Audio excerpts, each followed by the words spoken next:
and welcome to Reflect and Connect with me, Jennifer. So today we're going to be talking about happiness is an attitude. So what does that actually mean? I think a lot of people look for happiness in outside forces.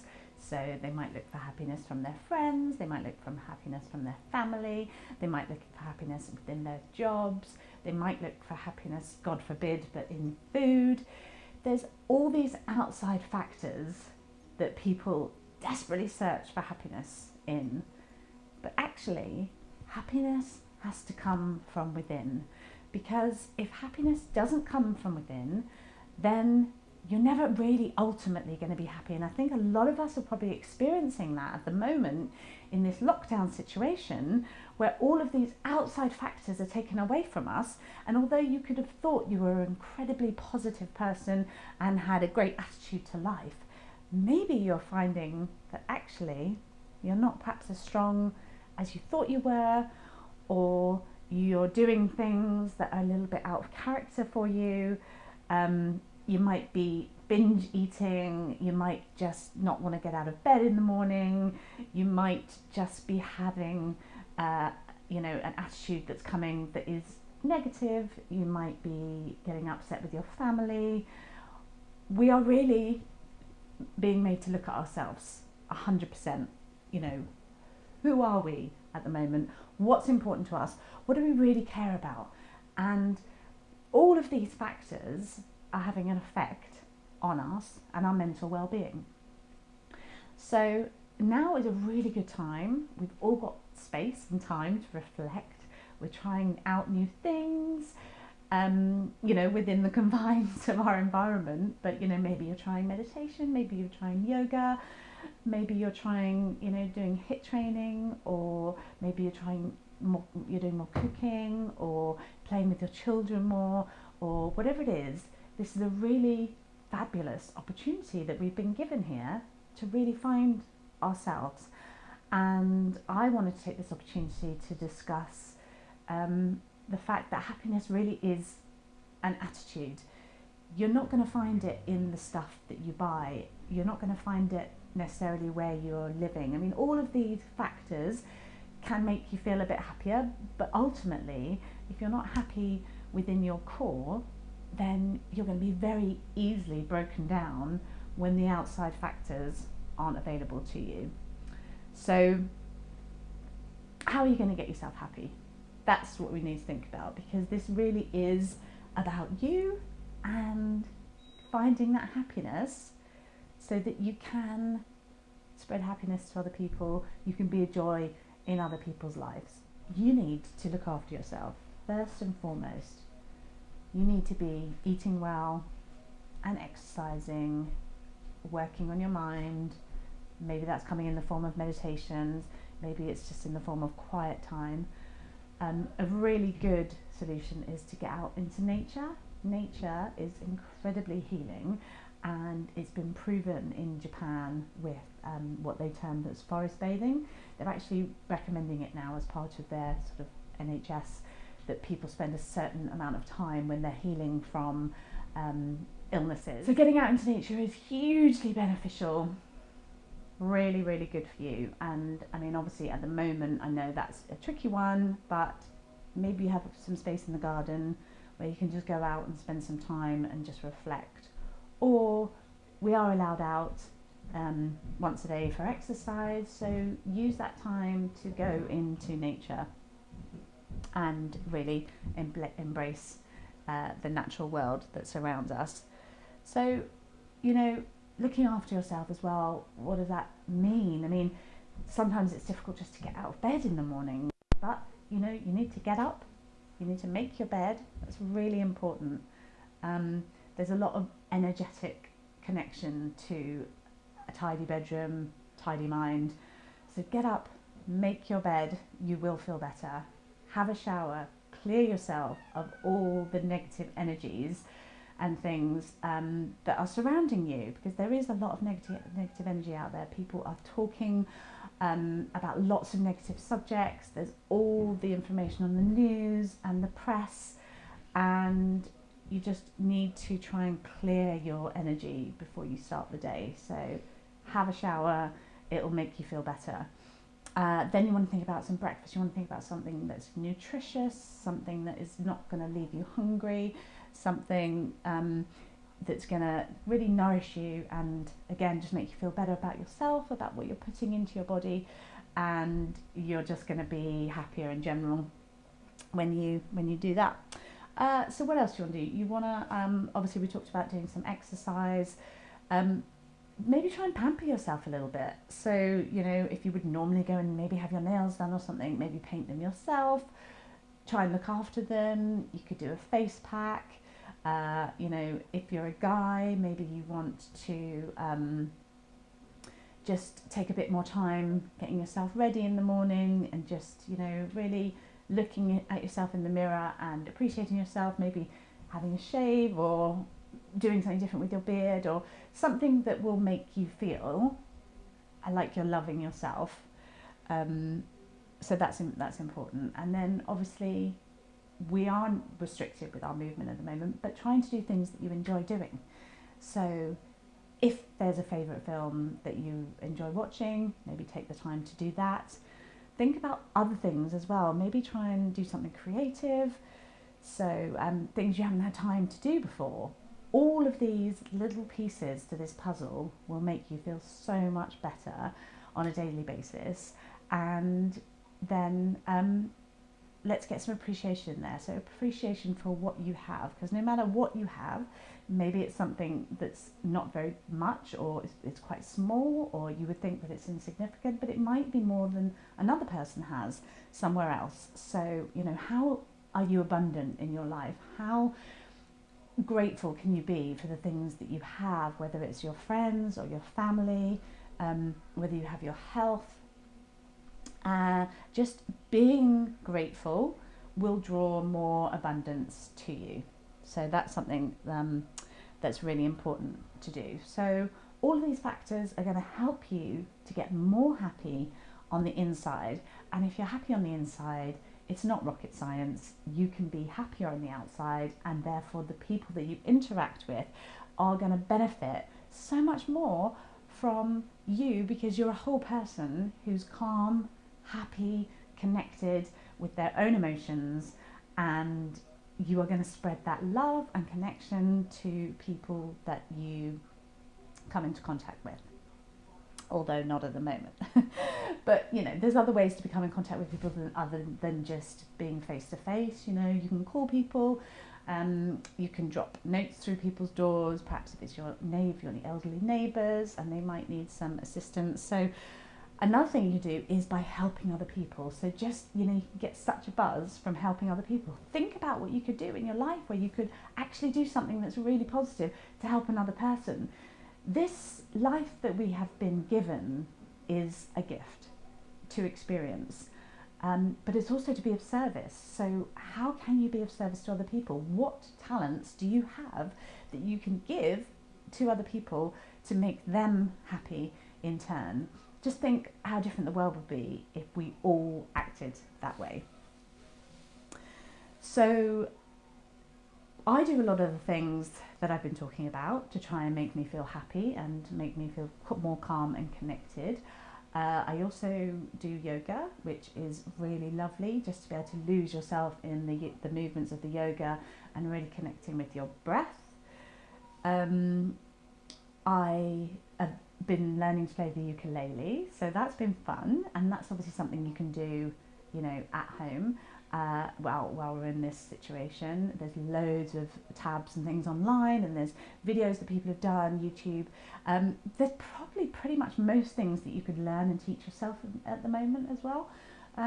So it's really just about embracing this opportunity that we've been given to learn and explore and experience. It's very, very easy to get bogged down by all the stress of this situation, and you know, some people I understand are going to feel anxious about having their freedom taken away from them, and you know, that is obviously not a very nice thing. But if you kind of manage to flip it around and think, actually I can use all this free time that I've got to benefit myself, to help myself to grow and to learn and to experience more things, to become a better person, so that I can spread that love out to people that I do connect with, maybe on a daily or weekly basis or whatever you're doing at the moment, then that is just a bonus. That is just a great thing.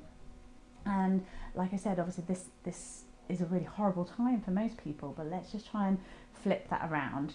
And the most important thing you can do to do that is to realize that you will not find happiness in things. It is an attitude. It's an attitude that you can bring into your life, you can bring on board into your everyday situations by being grateful, by being thankful, by being appreciative, and just getting out there and doing stuff, whether it's helping, doing something new, whatever it is. Just make yourself, have an impact on someone, anyone who can come into your lives.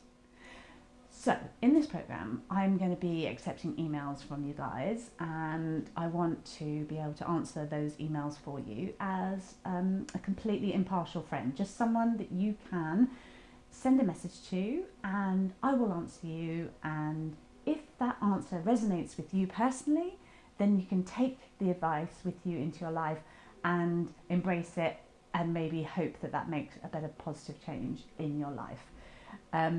I'm not going to say that I have the answers to absolutely everything. I will have answers, and they are my opinions. So by no means should you take them 100%. It's if it works for you, if it resonates with you, if it has some meaning for you on a level, when you hear information, then by all means take ownership of it, embrace it, bring it into your life. Okay, so I've already had some emails sent to me, and I'll discuss how you can get hold of me later on. So the first question I have is, I'd like to believe in karma, but from what I see with people getting away with and being mean and doing unfair things to other people all the time with no comeuppance. What's the point in karma if you can't see it happening in this lifetime? Okay, so from my opinion, karma exists 100%. But you will never understand how it works. No matter how hard you try, you're not most likely going to see other people's karma, because no matter what, you can't understand another person's journey without actually being that person. You'll never understand how they feel about certain things. You can empathize, but you'll never 100% see the picture from their perspective.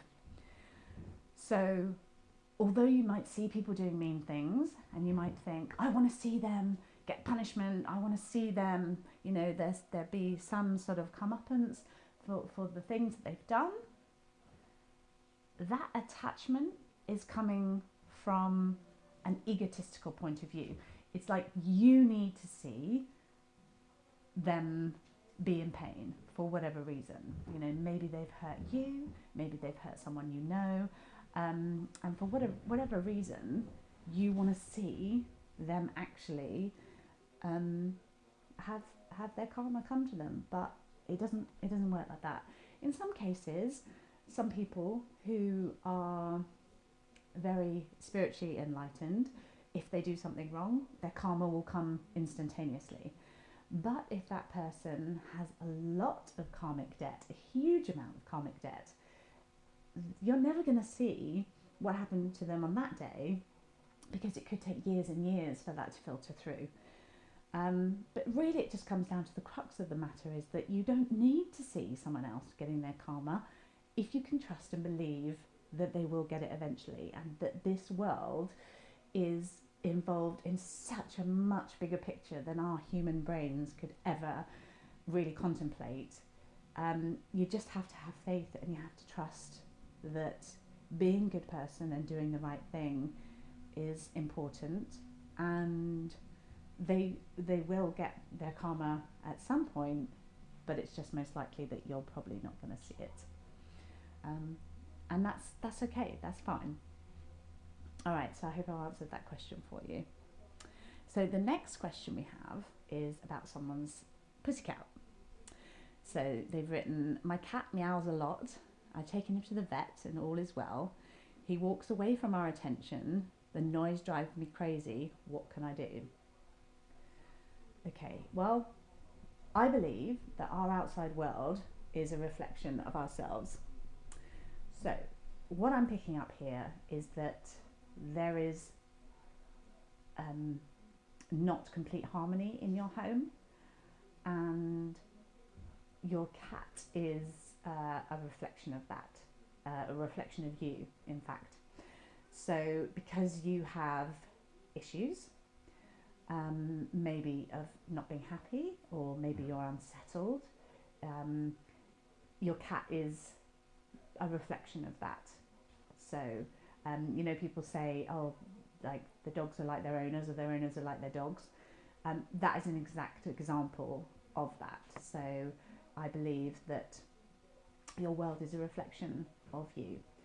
So regarding your cat, you ought to look at yourself and try and work out how you're unsettled, or how you might feel angry or just generally annoyed with certain things in your life, and then try and fix those points, and your cat should settle down. So, I mean, if a cat was just crying and then you found out he had a sore paw or something, then that's completely different. But as you've tried all those avenues, I'm sure he's fed and watered, and you're trying to offer him love.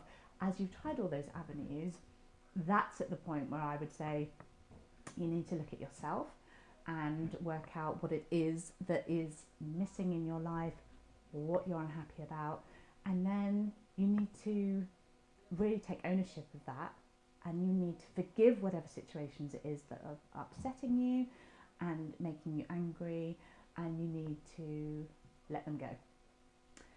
And when you let them go, you will see a difference in your cat's behaviour and attitude in the house.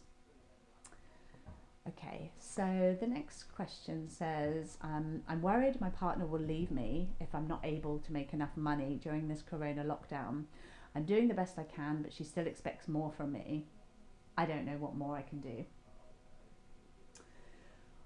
Well, my first instinct would be to say that she's being really incredibly unfair on you.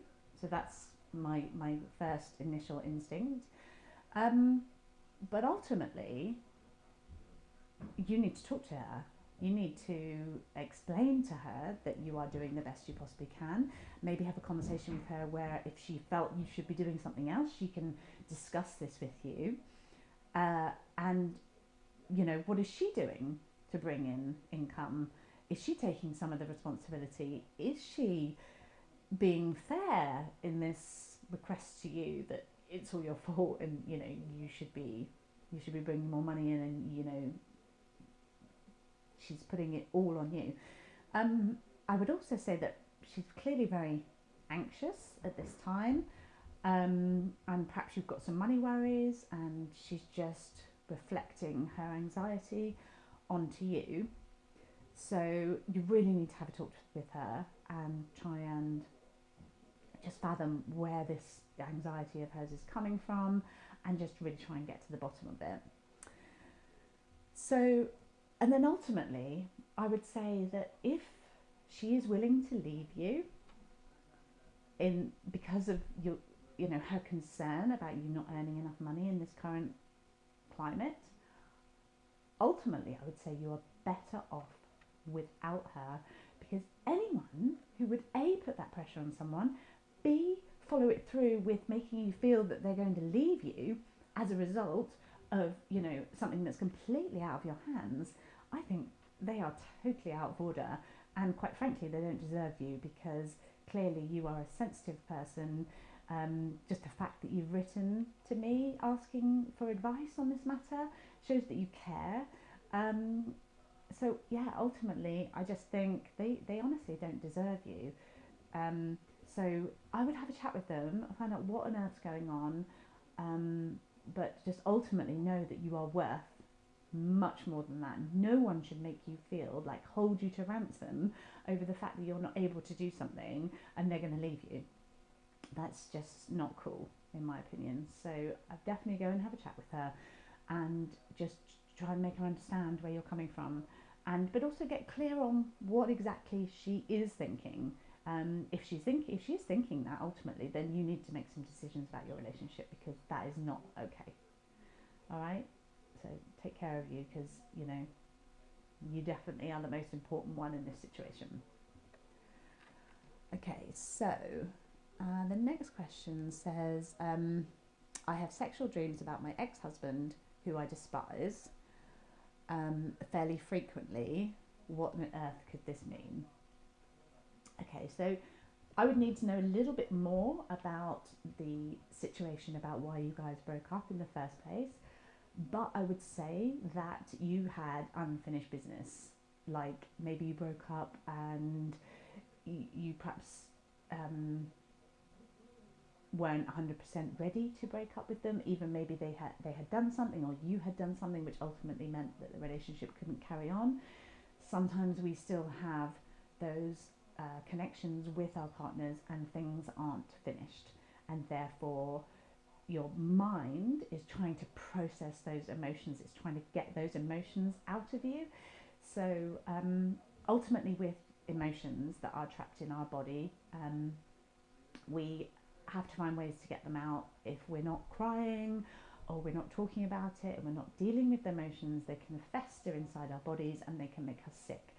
So through your dreams, I would say that you are trying to get rid of these emotions by kind of playing them out in your head and letting them have some sort of life, so that they can eventually fizzle away. So I know it's obviously really weird and really hard, because it's like you're thinking, oh my god, that's like the complete opposite of what I want to happen, and why am I feeling these things? But ultimately, on a level, those emotions are inside you, and they need to come out. So what I would suggest you do is to do like a little cleansing ritual to just help you to finalize the end of the relationship.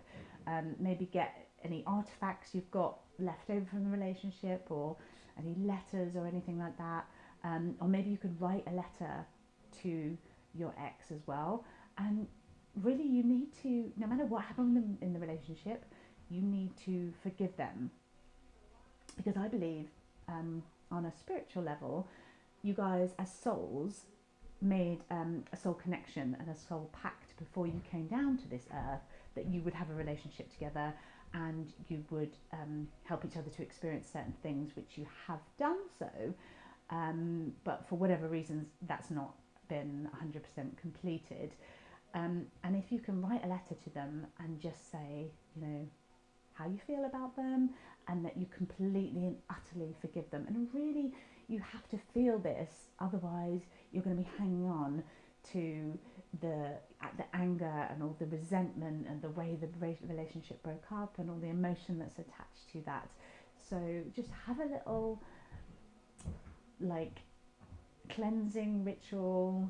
Either get any of their old staff together, write them a letter, and then maybe just when you finish writing the letter, just really think about the person and just try and connect with them. Just say you forgive them, like on a spiritual level, because that's where this has come from, and you need to just heal from this situation. And then just set fire to that letter after you're done, and just send it off into the universe, and just try and forget about that situation and move on. And then hopefully, when you're thinking about something like that in a positive nature, you can release all the negative energy that's connected with it, and you can just move on from that. So, okay, I've only got time for one more question, so I'm going to do this last question, and then I'll come to the end. We're going to close with like a little breathing exercise, little visualization breathing exercise. Okay, so the question says, my 25-year-old son has never, to my knowledge, had a girlfriend or boyfriend. I'm worried he has attachment issues, or shyness gets the better of him. So again, I'm going to talk about that reflection in your world. So you need to look at yourself and how you are being an example in your relationships.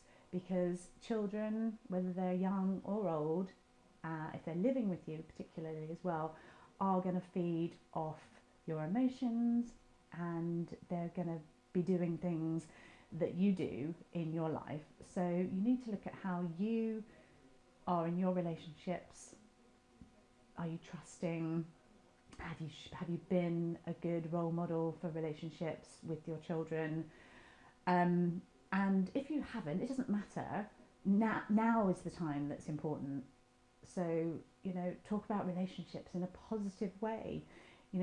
Perhaps if you and your current partner, the son's father, are still together, then, are you being truthful and honest and loving with each other?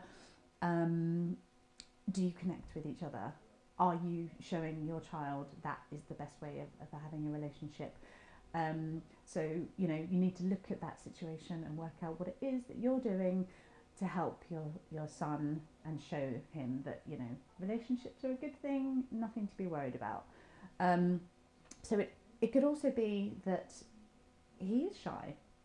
This day and age, people don't meet in pubs anymore. Maybe they do occasionally, but you have to go online, and it's all online dating, and there's a lot of scary stories and things that are connected with that, and sometimes it's just easier just to be on your own, especially if you're a bit of a lone wolf, and you are quite shy. So I personally, I might have a chat with him and just say, or just wondering how you're feeling about the fact that you haven't had a relationship, or maybe you could just broach it a little bit more gently. Just say, hey, any girls in your life, or boys, or whatever.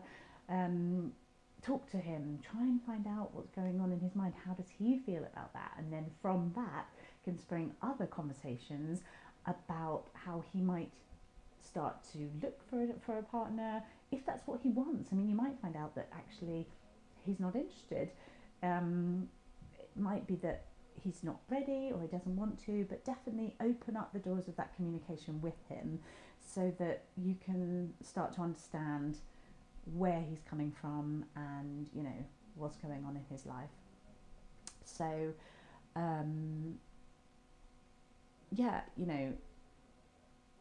if it is that he's got attachment issues, I would suggest that's coming from your relationships initially. So again, just talking to him, finding out what's going on, trying to heal any past issues you have in your relationships, and that will just send out a much better energy into the situation, into the house where you guys are living. Everything can be changed right now, so just embrace that. Think about how you want to change it, add the positivity, bring the conversations, and you will notice a change for sure in him once you also look at things in your life that could be affecting your son.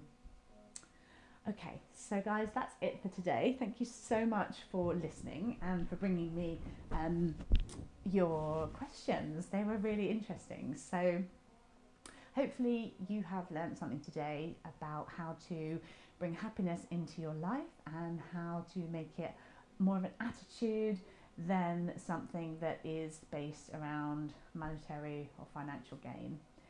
So what I want you to do is just to take your hands, just place them on your lap or your knees or anywhere that you're going to feel they are nice and relaxed. And then I just want you to close your eyes, and we're going to just start to focus on our breath, just breathing in nice and deeply in through your nose and out through your mouth. And in through your nose and out through your mouth.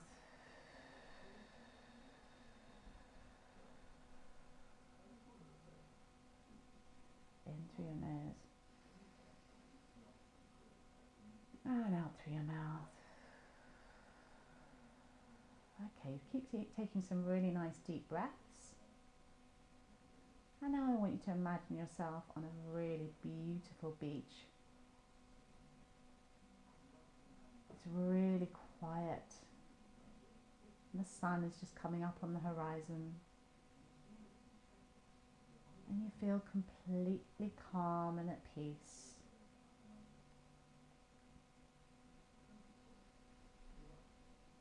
Keep breathing.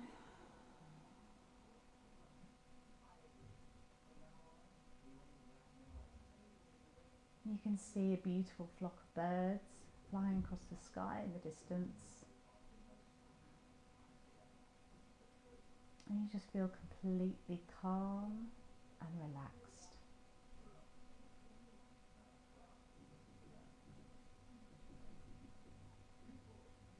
And in your mind's eye, I want you to imagine you have a piece of paper and a pen and a glass bottle. You might find somewhere to sit down nearby, maybe on a log or on the sand.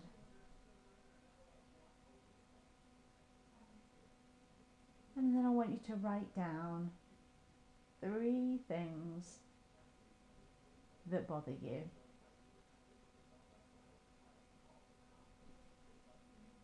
Either they can be 3 emotions that you're feeling at the moment. They could be 3 specific things that are bothering you. They might be specific people. Or they might be simply things that you would like to change in your life. Areas for improvement.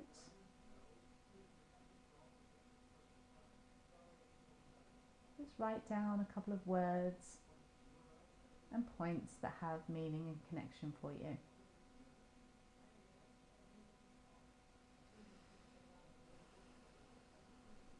When you're done, I just want you to roll up that piece of paper and pop it inside the bottle.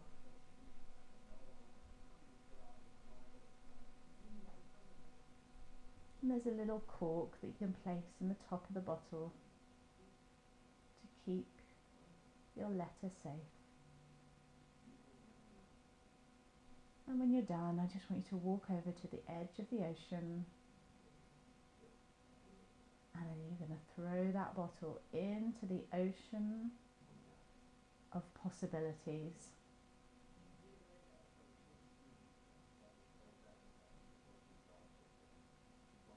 And as you throw that bottle into the water and just watch it drift away, you feel any negativity and tension just releasing and shifting as you feel lighter, having shared your worries or concern with the ocean of possibilities.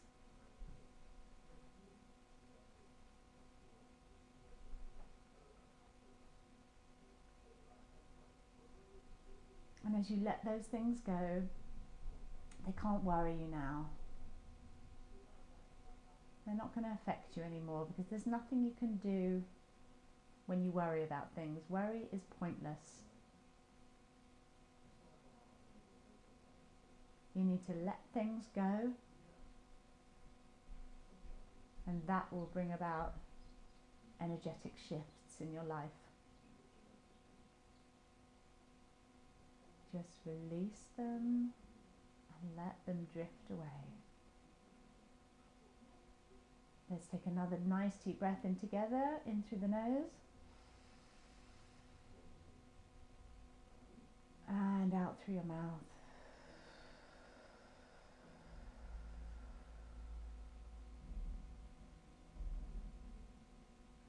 And gently open your eyes. Fabulous. Thank you so much for joining me on Reflect and Connect this week. It's been an absolute pleasure listening to your questions and answering them for you. I hope you have found something that you can connect with and something that resonates for you in your current situation. I will see you again next Sunday for Reflect and Connect. Take care, guys. Bye.